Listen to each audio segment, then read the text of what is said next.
छात्र छात्राओं, महाराजा संतमल की ऑनलाइन क्लासेज में आपका फिर से स्वागत।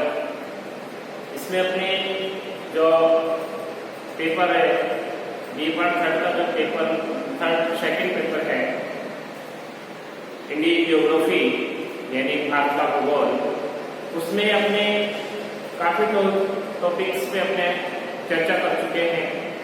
तो अपना जो आज का जो टॉपिक है यानी जिस पे अपने आज चर्चा करने वाले हैं वो है भारतीय कृषि यानी इंडियन एग्रीकल्चर। तो भारतीय कृषि से पे अपने चर्चा करने से पहले अपने ये देख लेते हैं कि जो भारतीय कृषि है ये भारतीय कृषि यानी भारतीय कृषि को मुख्य रूप से यानी भारत की जो 70% आबादी है ये 70% आबादी किस पे आधारित है? एग्रीकल्चर पे आधारित है यानी कृषि पर आधारित है। तो 70% जिस देश की जनसंख्या कृषि पर आधारित है तो वो कौन सा देश कहलाता है? कृषि प्रधान देश। यानी कैसा देश हुआ? कृषि प्रधान देश। तो कृषि प्रधान देश है इसलिए इसमें ज्यादातर यानी लोग अपने जो आर्थिक जीवन की जो दिनचर्या है वो किस पे गुजारते हैं? इससे कृषि पे गुजारते हैं। अब भारत का कुल क्षेत्रफल के लगभग यानी जो भारत का कुल क्षेत्रफल है उसका लगभग 51.7% क्षेत्रफल पर क्या होती है? कृषि होती है। यानी 51% यानी 50 से थोड़ा सा ज्यादा यानी जो 50% भाग है उस पे और चीजें हैं, बाकी 51.7% भाग पर कृषि कार्य होता है तथा कुल कार्यशील जनसंख्या का जो कुल कार्य कर रहे हैं उस कुल कार्यशील जनसंख्या का 64.5% भाग कृषि में लगा हुआ है। यानी जो कुल कार्यशील जनसंख्या है उस कुल कार्यशील जनसंख्या का कुल कार्यशील जनसंख्या का 64.7% कृषि कार्यों में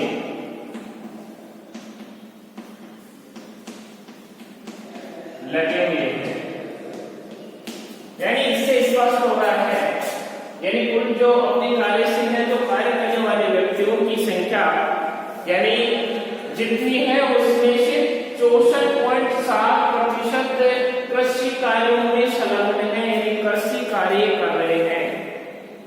तो इससे इन आंकड़ों से ये स्पष्ट होता है कि जो भारतीय लोग हैं वो 70% लोग किस पे आधारित हैं? कृषि पे आधारित हैं तथा कुल कार्यशील जनसंख्या का, जबकि कनाडा में केवल अपने भारत में 64.7% तथा कनाडा में 5%, चीन में 11% और जापान में 13%। यानी कनाडा में 5%, जापान में 11% व चीन में 11% और जापान में 13%। यहाँ चीन है, चीन में 11% और जापान में 13%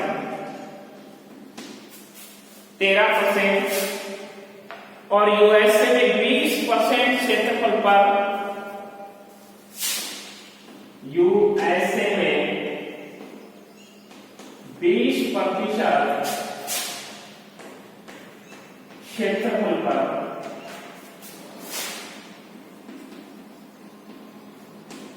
कार्य किया जाता है। कौन सा कार्य? कृषि कार्य। यानी इससे जो विकसित देश हैं उन विकसित देशों की ये स्थिति है कि वहां की जो कुल जनसंख्या है उसका 5%, यानी कनाडा में वहां की जनसंख्या का केवल 5% किसमें लगे हुए हैं, कृषि कार्य में। चीन में केवल 11% और जापान में 13%, यूएसए में 17%, अमेरिका में 20% क्षेत्र का, यानी कुल क्षेत्र का इतना परसेंट कृषि कार्य में लगे हुए हैं, जबकि अपने भारत में कितना परसेंट, 64.7%, यानी 64.7% किसके लगे हुए हैं, कृषि के लगे हुए हैं। इसलिए भारतीय अर्थव्यवस्था को कृषि प्रधान देश के नाम से जाना जाता है। यानी भारत की जो अर्थव्यवस्था है वो किस पे टिकी हुई है, एग्रीकल्चर पे टिकी हुई है। यदि एग्रीकल्चर यानी कृषि अच्छी नहीं होगी तो भारत की जो आर्थिक स्थिति है वो धीरे धीरे क्या हो जाएगी, कमजोर हो जाएगी। क्यों? क्योंकि 70% 64% लोग तो इसमें लगे हुए हैं जो कि 70% इसमें कार्य कर रहे हैं। इसलिए ये क्या है, यानी आर्थिक स्थिति मेन रूप से किस पे आधारित करते, किसको आधार बना रखा है, कृषि को आधार बना रखा है। अब इसमें 1950-51 में भारत के जो सकल घरेलू उत्पाद है, 1950-51 में 1950-51 में सकल घरेलू उत्पाद, सकल घरेलू उत्पाद यानी जीडीपी, ग्रोथ डेवलपमेंट प्रोडक्शन, इसको इंग्लिश में अपने बोले ग्रोथ डेवलपमेंट प्रोडक्शन, जो 1950-51 में भारत के सकल घरेलू उत्पाद यानी जीडीपी में कृषि का योगदान 52.2% था। जीडीपी में कृषि का योगदान 52.2% था,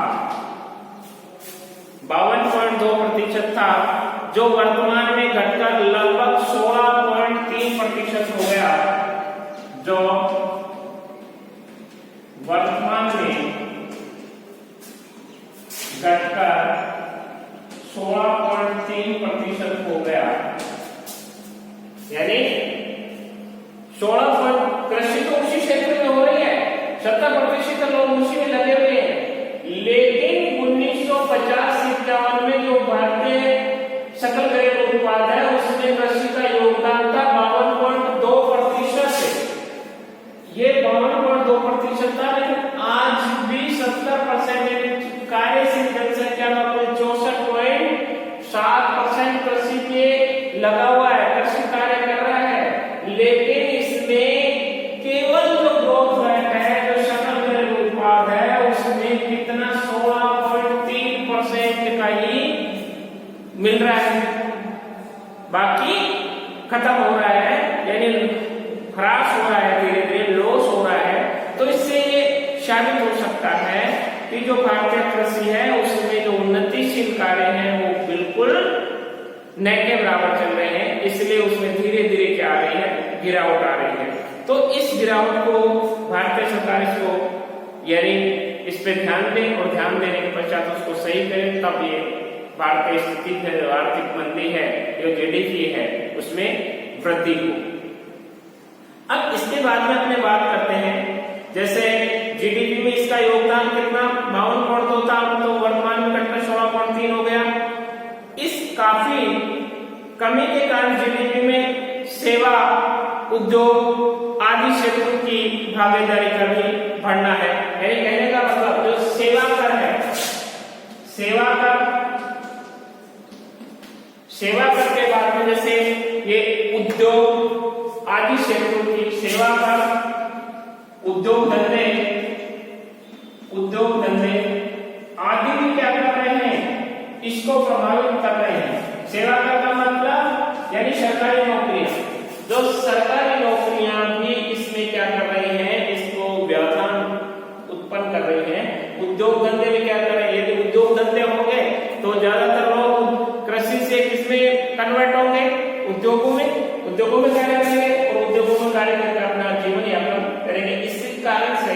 जिसमें सेवा कर है, उद्योग धंधे हैं, ये भी क्या कर रहे हैं, प्रभावित कर रहे हैं, जो अच्छे संकेत माने जा सकते हैं।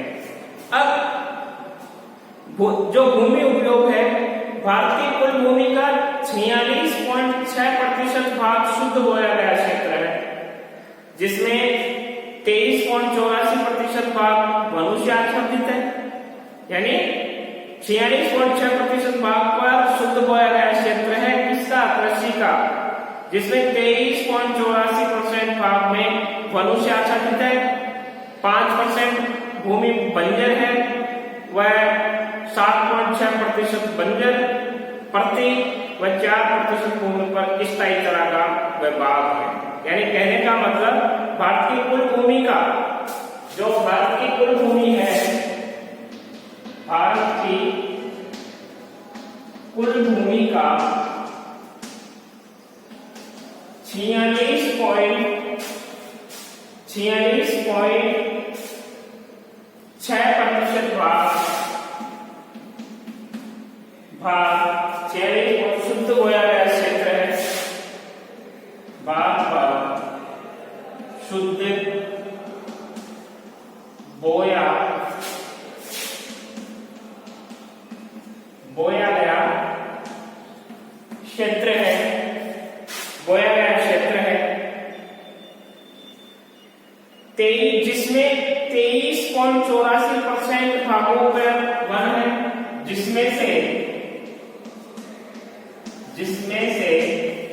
23.6% भाग पर वन है, और इसके अलावा वनों से आच्छादित 5% भूमि बंजर है, 5% भूमि बंजर, और 5% बंजर भूमि के अलावा 7.6 प्रति भूमि, 7.6% प्रति भूमि, और इसके अलावा 7.6% भूमि, 4% भूमि पर स्थायी चारागाह, 4% भूमि पर स्थायी चारागाह व बाग, ये है। अब इसकी डिटेल समझने के लिए, यानी अपने पास में जो कुल क्षेत्र है वो कितना है, 46. भारत की कुल भूमि का 46.6% भाग पर शुद्ध बोया गया क्षेत्र है, जिसमें से 23.6% पर वन उगे हुए हैं, 5% भूमि बंजर भूमि है, 7.6% प्रति भूमि है, यानी बंजर भूमि का मतलब इसमें कभी कोई पैदा नहीं होती, कोई उपजाऊ नहीं होता, 7.6% प्रति भूमि, यानी इसमें इसको छोड़ दिया जाता है, पर्व छोड़ दिया जाता है, 2-3 साल बाद में इसमें उपजाऊ उत्पादन किया जाता है, इसलिए ये 7.6% भूमि प्रति भूमि है। 4% पर स्थायी चारागाह, यानी कहने का मतलब 4% भाग पर स्थायी पेड़ पौधे लगे हुए हैं, जिसमें बाग बगीचे भी आ गए, वह सारा क्षेत्र आ गया, कितना है, 4%। अब इस आकलन से अपने अंदाज लगा सकते हैं कि 23 और 7 कितने हो गए, 30, 30 और 5 35, 35 और ये 4 35 5 36, तो हाँ 35 से 5 35 से 40 और एक 40% भाग, 40% भाग तो केवल क्या हो गया, एक्स्ट्रा हो गया, जिससे 6.6% भाग पर क्या हो रही है, कृषि हो रही है। तो इन आंकड़ों से पता लग जाता है कि केवल इतने % भाग में कृषि हो रही है, बाकी उसका सकल उत्पादन निकल रहा है। तो इससे ये कृषि भूमि का जो क्षेत्र है ये निकल के आ रहा है। अब जो प्रतिभूमि है, प्रतिभूमि इसका तात्पर्य यह है कि वह भूमि जिसमें 1 से लेकर 5 वर्षों तक कोई फसल नहीं उगाई जाती, उसको क्या कहा जाता है, प्रतिभूमि, पर्त छोड़ दी जाती है, कहने का मतलब एक साल खेती कर ले उसके बाद में इसको भूल जाते हैं कि भाई 5-7 साल बाद में उसमें खेती करेंगे। बंजर भूमि वैसी भूमि जो किसी कारण से कृषि के अयोग्य है, कई बार अवैज्ञानिक खेती में इससे कृषि योग्य जमीन भी बंजर हो जाती है। यह है कृषि। अब इसमें अपने बात करें तो मुख्य रूप से अपने बात करने के लिए जैसे अपने भारत की प्रमुख फसलें, भारत की प्रमुख फसलें,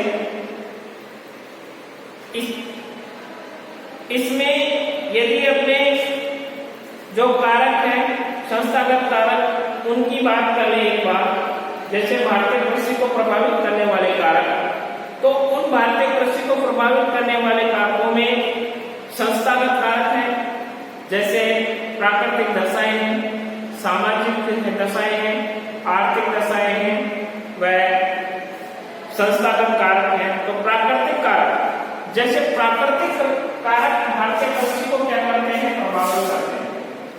प्राकृतिक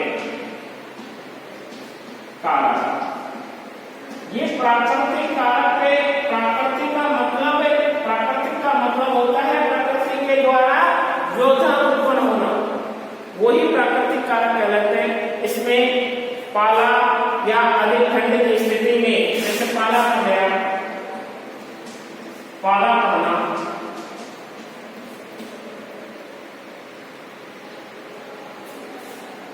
ये चीजें क्या करती हैं, भारतीय कृषि को प्रभावित करती हैं। स्थिति में कृषि कार्य संभव नहीं होता।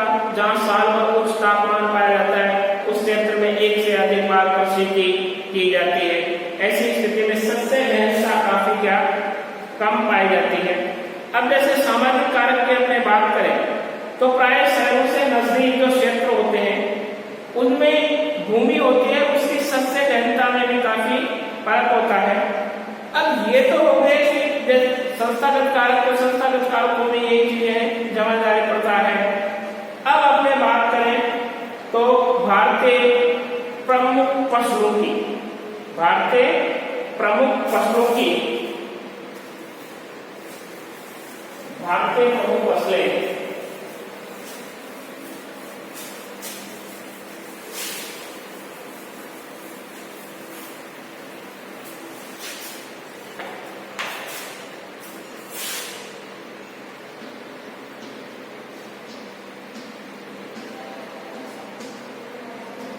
भारतीय प्रमुख फसलें। अब भारतीय प्रमुख फसलें हैं, इसमें मुख्य रूप से खाद्यान्न फसलें। अब खाद्यान्न फसलों में गेहूं भी आ जाता है, जौ भी आ जाता है, चना भी आ जाता है, बाजरा भी आ जाता है, मक्का भी आ जाती है, धान भी आ जाता है। ये तो है खाद्यान्न फसलें। एक होती है रेशेदार फसलें जिसमें जूट है, जूट भी आता है, सन भी आता है, और एक होती है तिलहन फसलें जिनसे तेल निकाला जाता है, जैसे सोयाबीन है, मूंगफली है, तिल है, ये चीजें तिलहन। एक होती है व्यापारिक फसलें जिससे अपने को व्यापारिक लाभ होता है। तो अपने सबसे पहले अपने बात करते हैं जैसे खाद्यान्न फसलों की। तो खाद्यान्न फसलें, खाद्यान्न फसलें जो अपने मनुष्य खाने के योग्य है उसको क्या कहा जाता है, खाद्यान्न फसलें। तो इनमें मुख्य रूप से चावल है, गेहूं है। तो सबसे पहले अपने चर्चा करते हैं चावल की। खाद्यान्न फसलों में चावल की अपने चर्चा करते हैं। तो चावल एक उष्णार्द्र जलवायु की फसल है। कैसे? चावल एक उष्णार्द्र जलवायु की फसल है। इसकी अच्छी उपज के लिए 25 डिग्री सेंटीग्रेड से अधिक तापमान तथा 100 सेंटीमीटर के आसपास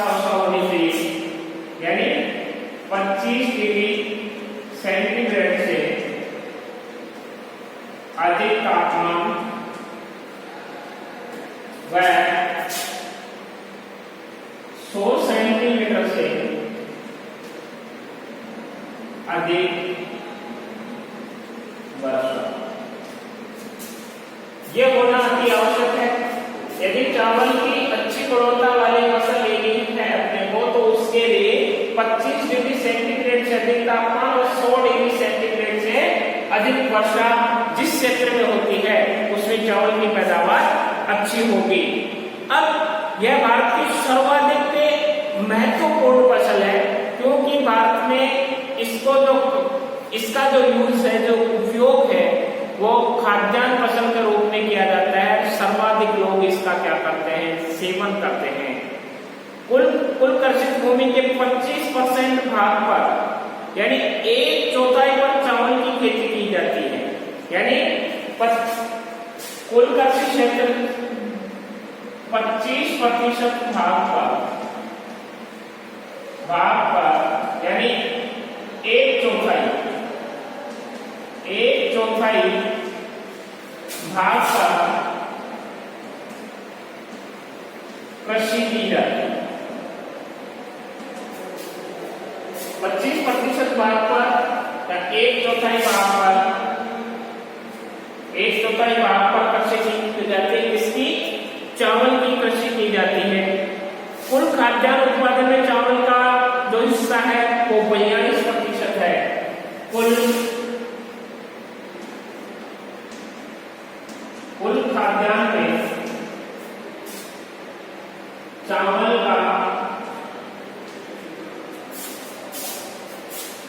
का हिस्सा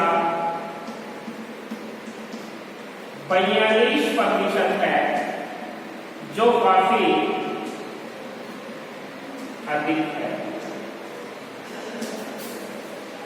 यह है विश्व के कुल चावल उत्पादन में भारत का चीन के बाद में दूसरा स्थान आता है। अब विश्व में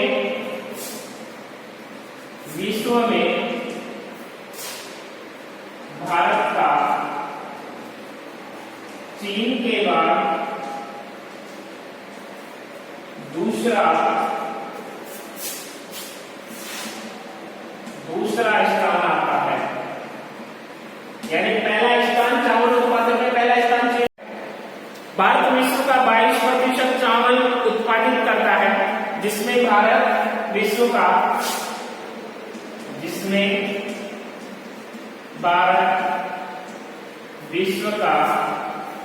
22% चावल उत्पादित करता है। कितना प्रतिशत करता है? 22% चावल उत्पादित करता है। जो भारत में चावल का सर्वाधिक उत्पादन पश्चिमी बंगाल करता है। दूसरे और तीसरे स्थान पर आंध्र प्रदेश व उत्तर प्रदेश। भारत में सर्वाधिक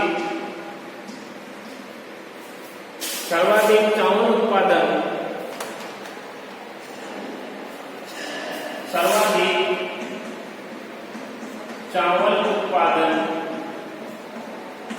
में पश्चिमी बंगाल यानी प्रथम नंबर पे, दूसरे व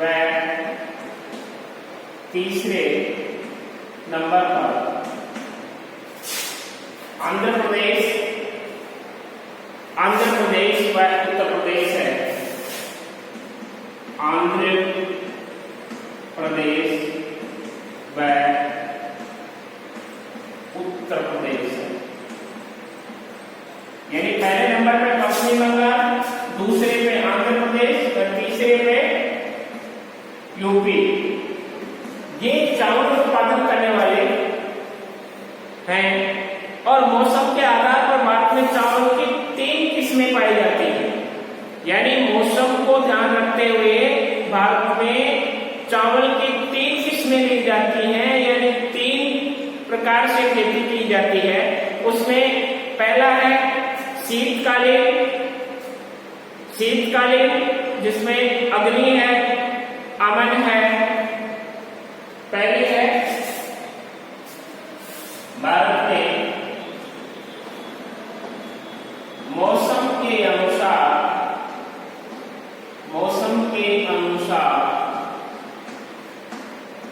3 प्रकार की किस्में ली जाती हैं।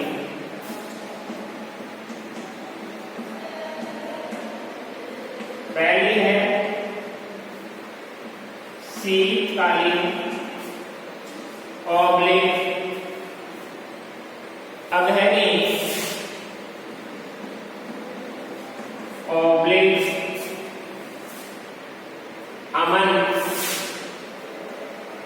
अमन। ये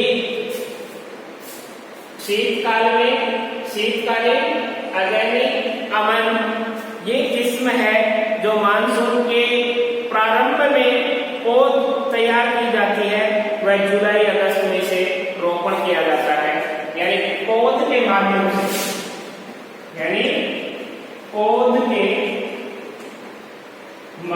से,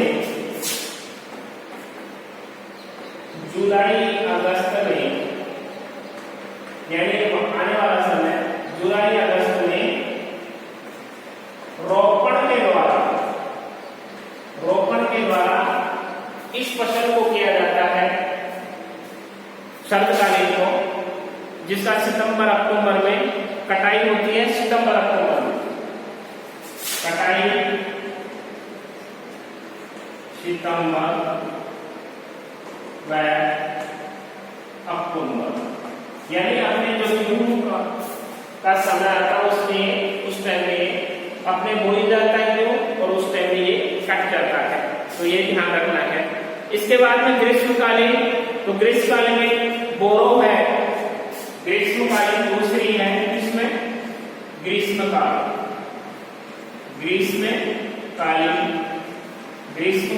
में बोरो किस्म है। ये बोरो किस्म सबसे ज्यादा ग्रीष्मकालीन बोरो, जिसकी बुआई नवंबर दिसंबर में और कटाई मार्च अप्रैल में की जाती है, यानी अपने गेहूं के साथ में बोया जाता है, गेहूं के साथ में इसकी कटाई होती है। यह कुल चावल क्षेत्र के 1% भाग में की जाती है। तीसरी है शरतकालीन कुंवारी, तीसरी है शरतकालीन, जिसमें कुंवारी भी आती है, कुंवारी।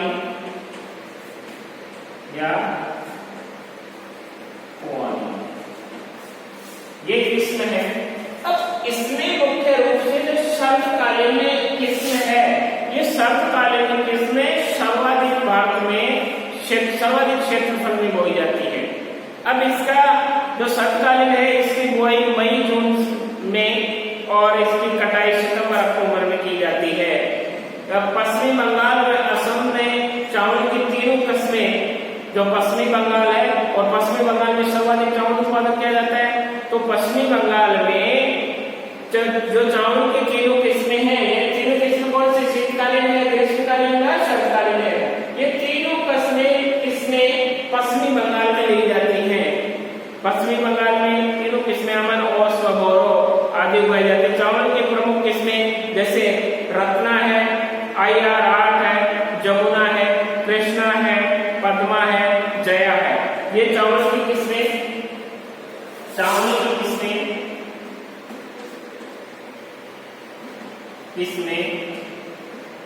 जैसे रत्ना, IR8, जया,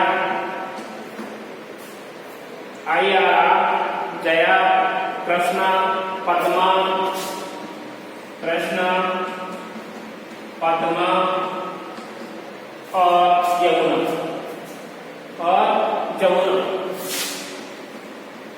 जमुना।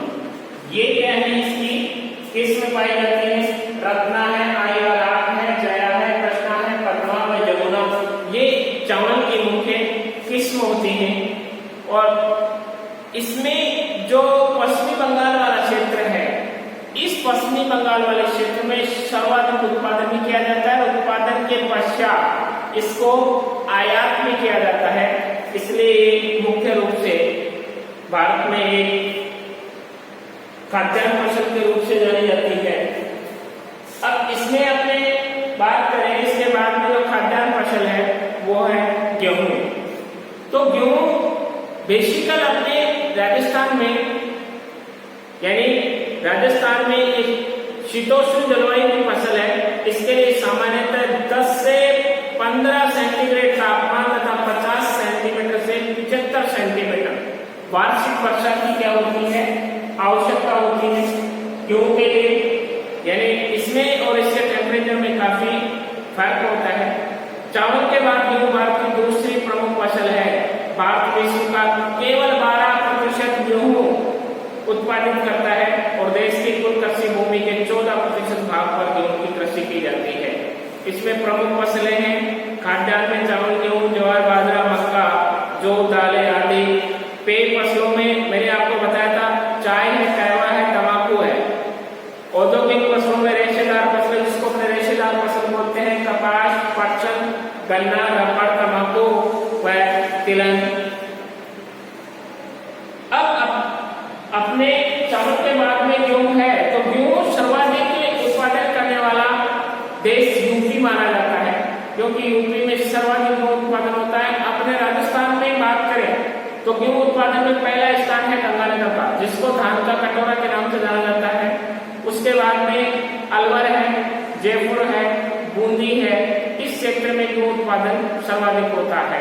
अब जो गेहूं उत्पादन है, गेहूं उत्पादन की भी काफी किस्में होती हैं, जिसमें अपने यानी हजारों वैरायटी है, हजारों किस्में हैं इसमें।